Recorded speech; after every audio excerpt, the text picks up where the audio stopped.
नांदेड़ में त्योहार की पूर्व संध्या पर गरीबों के घर निर्माण कार्य के नीचे बोझ तले दब गए। ठेकेदार के प्रबंधन और अवैध निर्माण प्रक्रिया में अनियमितताओं के कारण लोगों का जीवन प्रभावित हुआ।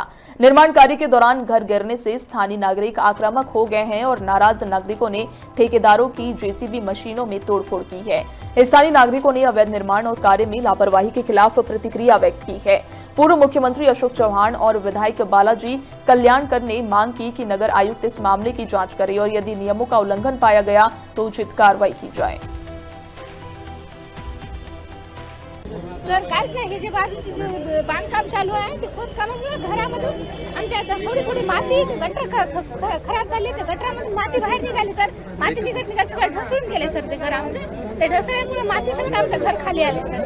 रात्री सगळं आम्ही लेकरं बाळ आम्ही सगळं झोपून होतो घरामध्ये। 2 वाजता शेजारच्या मावशीने उठून आम्हाला तिकडे घरात रात्री 2 वाजता झाले सर। काही कोणी असू शकते का मध्ये?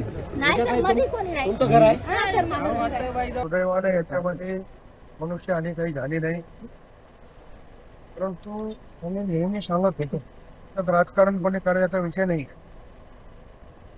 परंतु नांदेड मधल्या जमिनी जी बिल्डरच्या घशात घातल्या गेल्या त्याच्यातलं एक पाप त्या निमित्ताने पुढे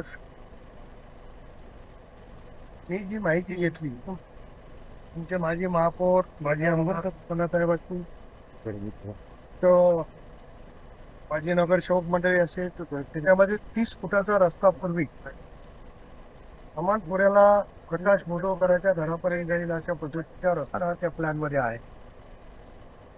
तो देखील रस्ता बंद करून आणि कोणालाही जनतेला दिसू नये अशा पद्धतीचे सगळे टीन शेड बाजूला लावून त्या ठिकाणी काम चालू। आता आपण बघितलं जो भीम कोसळलाय, जी भिंत कोसळली त्या भिंतीला परमिशन कशी दिली? त्या भिंतीपासून घराचं अंतर किती आहे? बांधकाम जे सुरू आहे ते दक्षता संबंधित व्यक्तीने घ्यायला पाहिजे।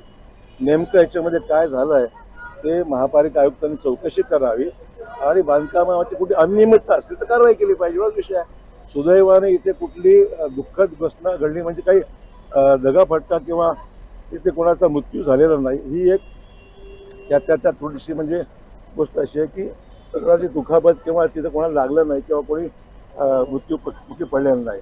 ही थोडीशी बाब आहे की जे काही घडलेलं आहे त्याची काळजी घ्यावी लागेल।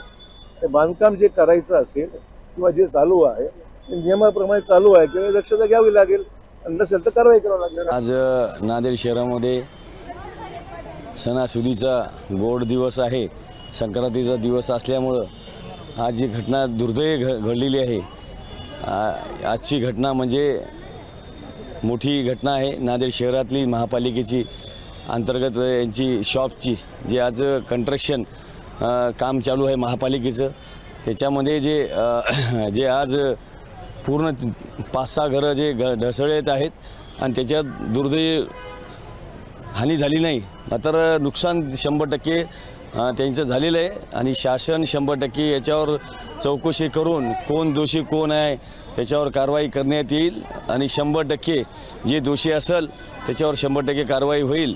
आज हे एवढे 4-5 घरं आज रस्त्यावर आलेले आहेत। 100% महापालिकेला बी सांगितले तात्काळ यायला राहायची सोय खायची सोय नियोजन लावून द्या म्हणून सांगितलेलं आहे।